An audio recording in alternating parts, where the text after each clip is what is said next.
Hey there, folks. I want to take a look today at this passage from Matthew. Jesus is kicking off his Sermon on the Mount, and he really is teaching us the values of the kingdom, which are very different than the values of this world. So let's just take a look at this passage. Blessed are the poor in spirit, for theirs is the kingdom of heaven.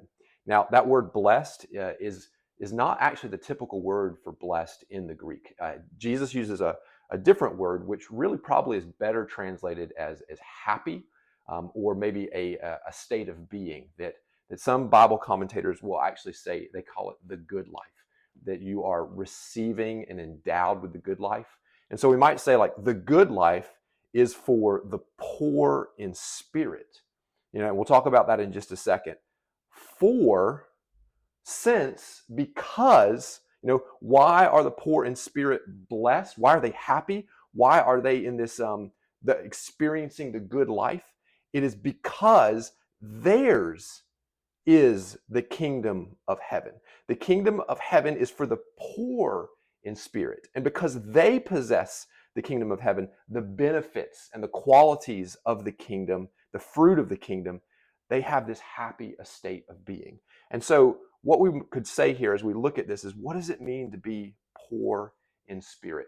And probably the best way to explain it would be to say, if we understand our spiritual poverty, that we come to God not full and saying, I've done enough, I've done all these good works, I'm a good person, but coming to God with this humble estate, realizing our spiritual poverty and emptiness.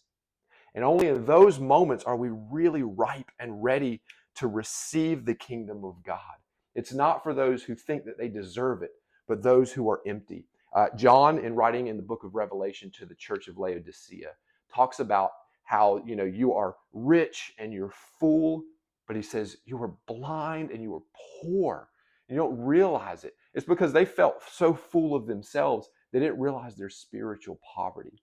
And it's only when we step into this place where we realize, even now, our daily need and our daily need for God's grace and his mercy, that we then are ripe to receive that grace and that mercy and that fruit of the kingdom.